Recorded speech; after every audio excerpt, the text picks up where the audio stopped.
คือบ้านนาบัวพี่น้องเส้นทางเลขที่13ใต้โตเมืองท่าแขกแล้วพี่น้องนี่เป็นเส้นทางลงไปท่าด่านบริเวณแคมป์ของแล้วงานระลึกเชิงผู้เสียสละเลือดเนื้อชีวิตในบ้านฮบวันที่21มีนาประวัติศาสตร์ที่เพิ่นกล่าวไว้ว่าจักรพรรดิฝรั่งนะได้เอาแม่ม้าเล็กน้อยยัดทิ่มลงน้ำสร้างแห่งนี้เนาะเมืองท่าแขกพี่น้องยามกลางคืนไฟแสงสีหุ่งแจ้งสว่าง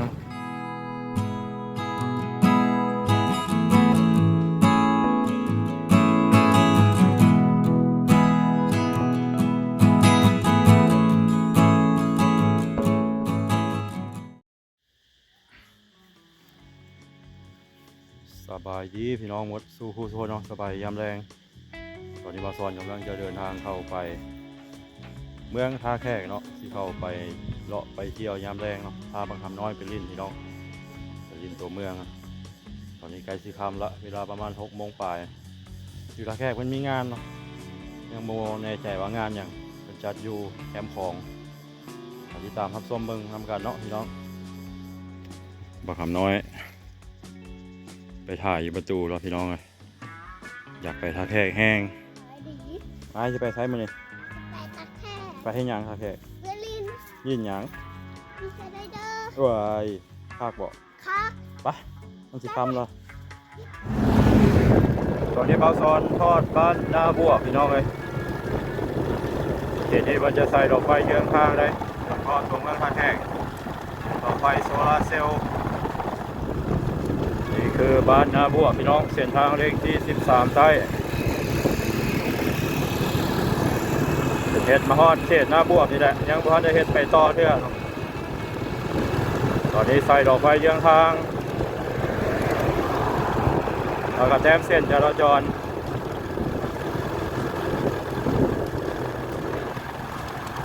ก่อนใดมีบ้านคนมีเงินคนมันจะใส่ดอกไฟหมด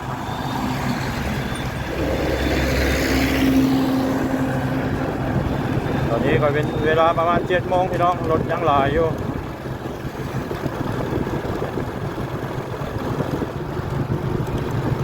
สอนกับผมมีข้อมูลว่าป่านใดเพิ่นสิเฮ็ดทางต่อเนาะเฮ็ดมาโจ๊ะฮอดเขตบ้านนาบวกจากนาบวกหาตัวมาท่าแขกกับบ่ไกล 3-4 กิโลเมตรพี่น้องถัดจากบ้านนาบวกก็สิเป็นบ้านดอนม่วงบ้านหนองแวงก่อนพี่น้องเอ้ยหนองแวงจึงเป็นบ้านดอนม่วงต่อใส่บ้านโพนพิมพ์คำบอน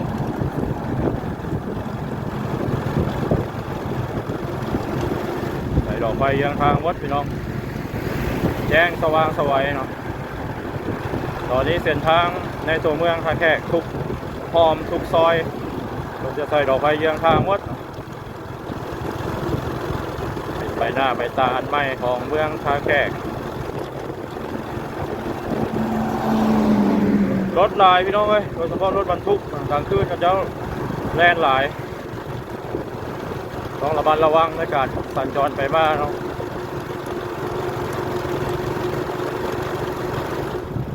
รถบางคันก็ใช้ตาสูงเห็นบอกพี่น้องคันข้างหน้านี่บางคันก็ใส่สปอร์ตไลท์เนาะใส่ดอกไฟเสริมว่าอันตรายหลายเวลามีรถสวนมาเขาเจ้าบริมอดผ่ารถให้เขาเจ้าแลนตามใจเขาเจ้าเนาะเป็นห่วงอยู่พี่น้องเขาเจ้าปฏิบัติตามกฎจราจรทางที่ว่ามีดอกไฟเยื้องทางนี่ทางบางแจ้งแต่ว่าเขาเจ้ายังใช้ตาสูงเสยนั่นคือการเห็นแก่โตของคนเท่าเราพี่น้อง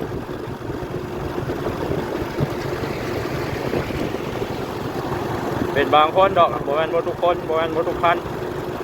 บางคันก็ดีอยู่รถน้อยแลนส่วนกับรถน้อยเขาเจ้าก็ใช้ตาตามลงให้แต่บางคันยังบ่ได้แม่นเลยพี่น้องเลยไม่สนใจโดยเฉพาะรถบรรทุกที่มาจากต่างประเทศเนาะอันตรายหลายแถมเขาเจ้าแลนไว้อีกเขตบ้านโพนพิมพ์เนาะพี่น้อง ทิมต่อใส่บ้านคำบอน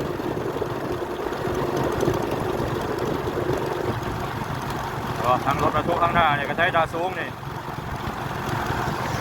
รถมาจากประเทศเวียดนามรถบรรทุกหัวกระสุนเป็นรถมือสองจากอเมริกานะตาเบิงนี่เวียดนามเอามาแลนต่อลูกชายไปก่อนแล้วพี่น้องขับรถอยู่ทางหน้าเราสอนที่คนเดียวเป็นเศษบ้านโพนพิมพ์จะใส่ดอกไม้เยื้องทางหมดจอดไหนมาสะดวกสบายแล้วพี่น้องจากข้างหน้าเนี่ยก็ใช้ตาสูงเนี่ยรถใหญ่ยังธรรมดาเนาะส่วนลายเขาเจ้าก็สิมอดตาทำให้แต่ว่ารถจักรนี่ส่วนลายผมอยากมอดเด้อผมสนใจเนาะเปิดตาสูงอย่างเดียวรถจักรนะส่วนลายขอย้ำว่าส่วนลายส่วนน้อยนี่มอดอยู่ตาทำนะ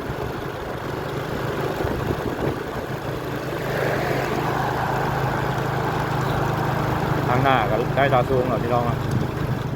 รถบรรทุกคันนี้ใช้ตาสูงนี่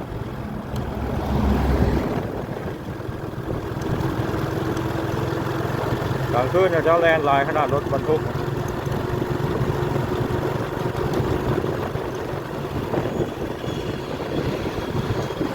ข้างหน้ามีทางสามแยกเลี้ยวขวาแม่นขึ้นทางนครหลวงเวียงจันทร์ไปซื้อแม่นเข้าไปทางตัวเมืองท่าแขกเจ้าเอิ้นว่าสามแยกบ้านคำบอน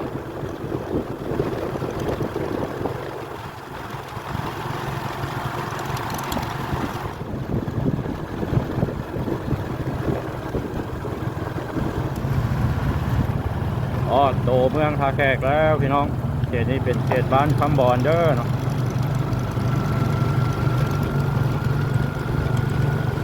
เป็นทาง6 เลนได้พี่น้องเนี่ยยุคใจกลางทางนี้คันคู่แล้วก็มีดอกไฟเยื้องทาง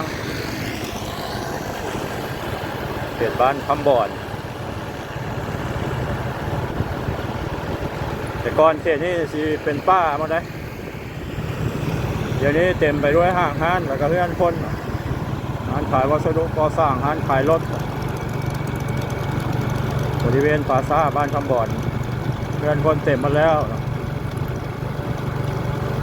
ก่อนผมมีไฟเยื้องทางแบบนี้มืดรถเป็นป่าเป็นดงมาเดี๋ยวนี้ปานกลางเวียนพี่น้องภาคทางเบื้องนั้นเบื้องซ้ายเป็นบ้านปากดงจะมีทางแยกไปบ้านปากดงหรือว่าไปทางพระธาตุเมืองเก่า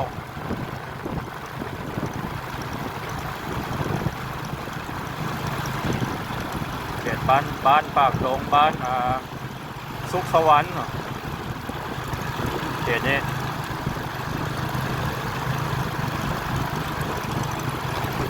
เงินคนเต็มหมดแล้วพี่น้องหรือว่าคนในท่าแขกเขาจะเรียกว่าเขตหลัก 3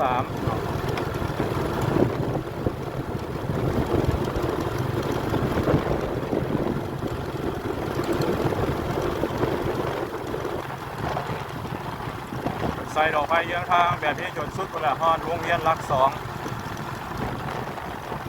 เป็นทางสายลักอยู่ในตัวเมืองท่าแขก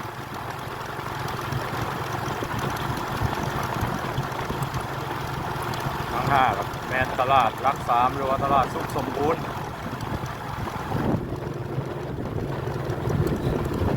ลายจะเป็นห้างฮาร์ดเขตนี้นะขายเครื่องย่อยขายวัสดุก่อสร้างขายเครื่องไฟฟ้า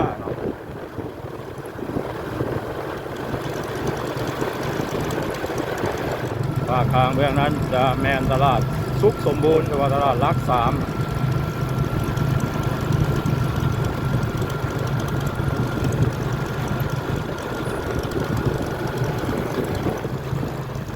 โซนนี้เป็นโซนยานการค้าเนาะพี่น้อง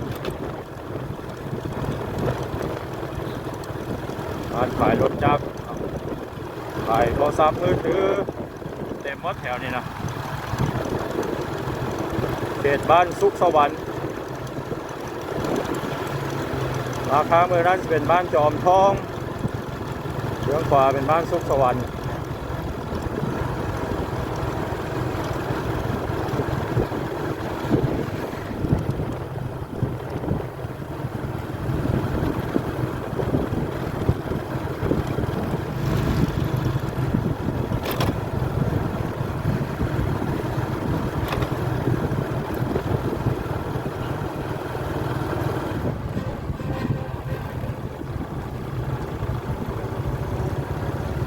บดคำสิวเอาพี่น้องรถอยู่ฟ้าคาเมืองนั้นไทยตาสูงเฉย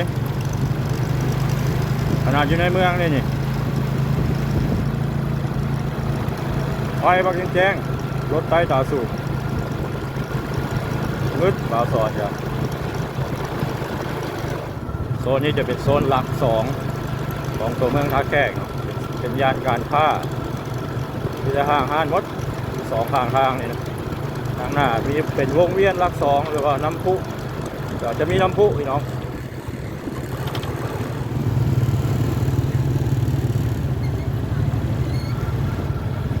นี่เป็นเส้นทางลงไปท่าด่านไปทางแคมป์ของเขาละเขตบ้านพลสนามเนาะภาคข้างเบื้องขวาเป็นบ้านพลสนามภาคข้างเบื้องซ้ายเป็นบ้านจอมเงินบอกต่อใส่บ้านหน้าบ่งใส่ดอกไฟเสริมทั้งสองข้างเลยเนาะทางเบื้องซ้ายและเบื้องขวาแจ้งข้างคณะพี่น้องผ่านกลางเว้นแจ้งอารีอรอแล้วโมแมนดอกไฟโซลาร์เซลล์ดอกไฟเป็นไฟฟ้า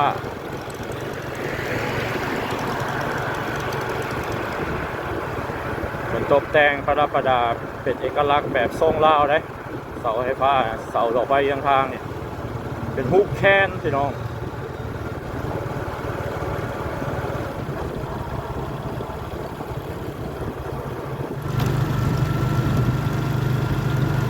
เป็นประดับประดาสวยงามพี่น้องเลยกลางคืนโตเมืองท่าแขกปากทางเบื้องขวานี่ได้ยินผู้เฒ่าผู้แก่บรรเลาว่าแต่ก่อนมันเป็นอย่างก็เป็นสนามบินบอกสนามบินของท่าแขกขึ้นกับบ้านพ้นสนาม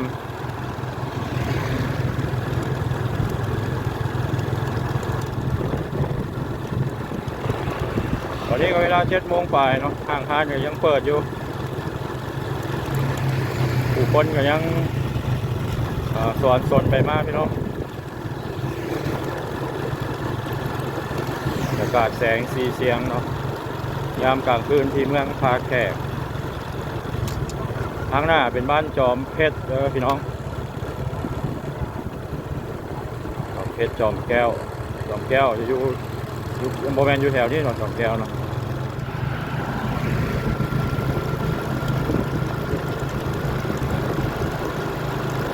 อาจากบ้านจอมเพชรก็จะเป็นบ้านท่าแขกเหนือบ้านนาโบเนาะพี่น้องภาคทางเบื้องซ้ายนะครับเป็นบ้านสมสะอาด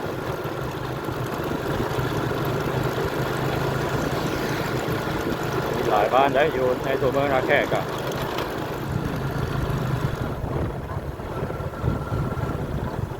ทางสี่แยกพี่น้อง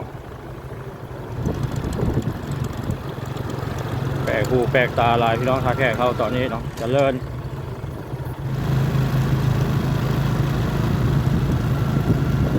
ไกซีฮอดท่าด่านแล้วพี่น้องทางเมืองซ้ายเป็นบ้านนาโบ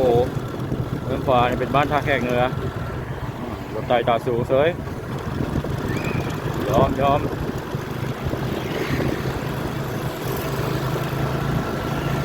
ข้างหน้าเป็นสี่แยกท่าด่านเนาะเป็นสี่แยกไฟแดงพี่น้อง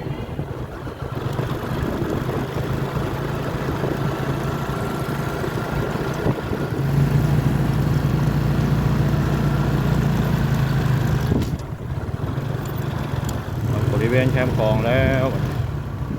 โอ้คนหลายวะวันนี้แคมป์ของต่อหน้าวัดนาโบคนหลายรถกระลายนะเซ็นเตอร์พอยท์ท่าแขกเนาะโซนทางแคมป์ของทางหน้าแม่นวัดนาโบศรีพัฒนารามมีฮานกระแลมบิงชุนแล้วก็มีผู้ปั้นหมีเล็กน้อยลูกๆหลานมากขนาดได้ฮะ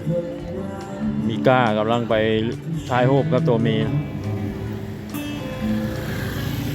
เล็กน้อยมาลินเซ็นเตอร์พอยต์ต้องมาถ่ายรูปอยู่บนนี้เนาะฝั่งนครพนมพี่น้องอำเภอเมืองงามขนาดทางลงเรือบักเก่าสมัยตะกี้เนาะ ตะกี้มีเรือบักข้ามไปนครพนมอันนี้เป็นทางรถลงเดี๋ยวนี้มีครัวแล้วเป็นไปทางครัวพุ่นละเป็นบอลออกกำลังกายของคนท่าแขกยามแรงเนาะยามบุญยามเทศกาลโดยเฉพาะบุญออกพรรษานี่เป็นบอลไหลกระทงเนาะลอยกระทงเนาะหรือว่าไหลเรือไฟข้างหน้าเป็นท่าดานแต่ว่าเป็นท่าเรือข้ามไปนครพนมนี่ก็เป็นโรงแรมดูดิเวอร์เรียอาจจะเป็นโรงแรมระดับ3-4 ดาวพุ่นละหรือว่า5 ดาวเนาะกล้าไปถ่ายรูปมาแล้วดีใจขนาดประเทศไทยว่ะดื้อขนาดโดนมาท่าแขกแค่นึงโดนมาในเมืองเนาะทางเส้นแคมป์ของพี่น้องบริเวณหน้าวัดนาโบศาลาชมวิวเนี่ยหน้าวัดนาโบแล้วก็มีคันไดพญานาคเนาะก็มีห้องแฮมหลายเลยแคมป์ของนี่เป็นห้องแฮมแม่คลองเนาะแม่คลองโฮเทลข้างหน้าจะมีห้องแฮมฝรั่งเลอบูต้องบ่เลอบูต้องภาษาฝรั่งได้ข้างหน้ามีงานเลยเป็นจัดงานอย่างระลึกวันประวัติศาสตร์วันที่21 มีนาเนาะระลึกถึงผู้ที่เสียสละชีวิตในวันที่21 มีนาปี 1945งานระลึกถึงผู้เสียสละเลือดเนื้อชีวิตในบ้านฮบวันที่21 มีนา 1945เป็นวันฮบป้องกันตัวเมืองท่าแขกที่จักรพรรดิฝรั่งกลับคืนมาหุงหานเองเนาะนี่ประชาชนชาวเมืองท่าแขกเสียชีวิตเป็นจำนวนหลวงหลายเนาะ21 มีนา 1946เนาะขอโทษขออภัยพี่น้องในงานก็จะมีการวางแสดงสินค้าเนาะเป็นต้นในประเภทอาหารเครื่องหัตถกรรมเสื้อผ้าต่างๆเนาะ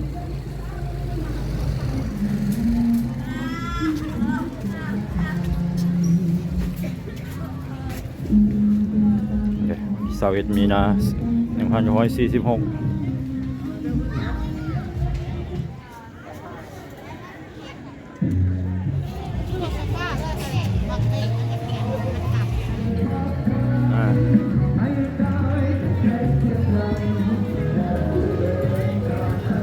อันนี้หออนุสรณ์สถาน21 มีนาเนาะงามพี่น้องเลยทางหน้าสิมีน้ำพุแล้วบอลนี้แต่ก่อนจะเป็นตลาดใหญ่ในเมืองท่าแขกนะมันจะมีตึกอาคารเก่าแก่สมัยฝรั่งยังลงเรือไว้หลายเขตบ้านท่าแขกกลาง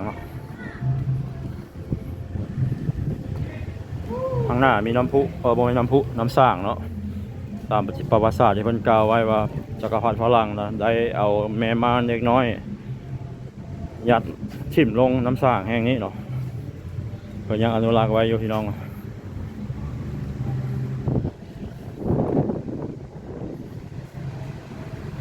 เมืองท่าแขกพี่น้องยามกลางคืนไฟแสงสีหุ่งแจ้งสว่างสุดยอดเลยเนาะนี่เป็นห้องแฮมประเทศเป็นห้องแฮมแล้วอินทิราเนาะฝรั่งมักมาพักมาเศร้าได้เนี่ย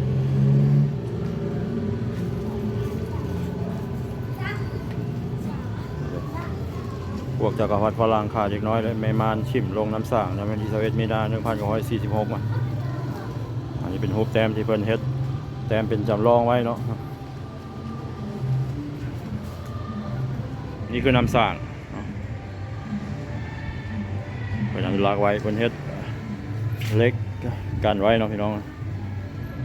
จะเลือกเหตุการณ์ประวัติศาสตร์บ้านฮบป้องกันตัวเมืองท่าแขก21 มีนา 1946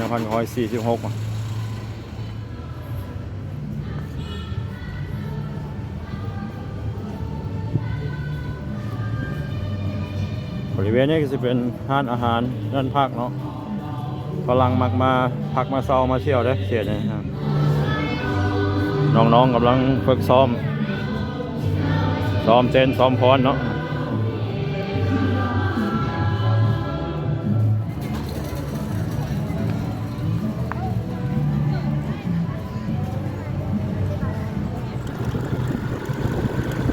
นี้เป็นเขตบ้านท่าแขกกลางพี่น้อง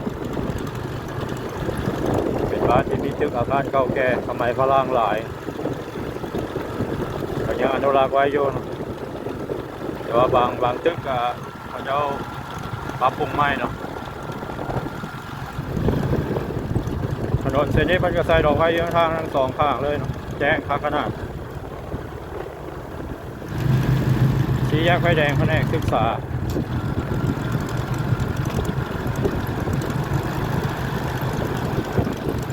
ใส่ดอกไฟเยอะทางบุและทั้งสองข้างจนไปฮอดวงเวียนหลักสองโดนเราบริมาอัปเดตให้พี่น้องเขาได้เบิ่งได้ส้มกันเนาะวันนี้เข้ามาในตัวเมืองท่าแขกพี่น้องเลย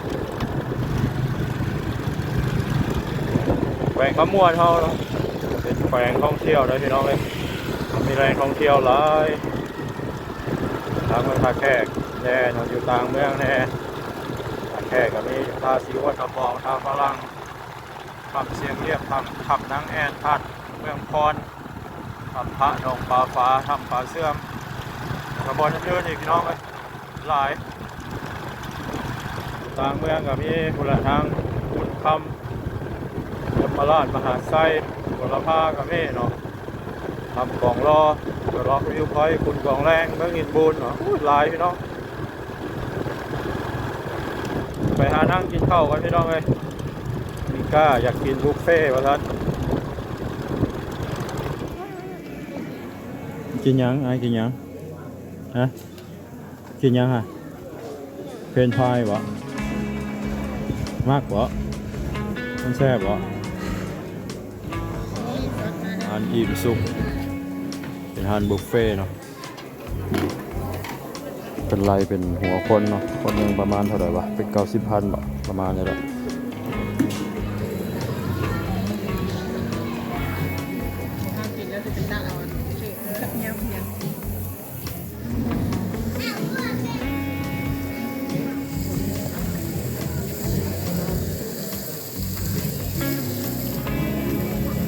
มันบริเพชรมีตั้งในจำประมาณนั้น แซ่บบ่หุ้งใส่มานี่แซ่บบ่โดนมาให้เนาะของมากเพิ่นเนี่ยมีเจแนวเพิ่มความตุ้ยทั้งหมด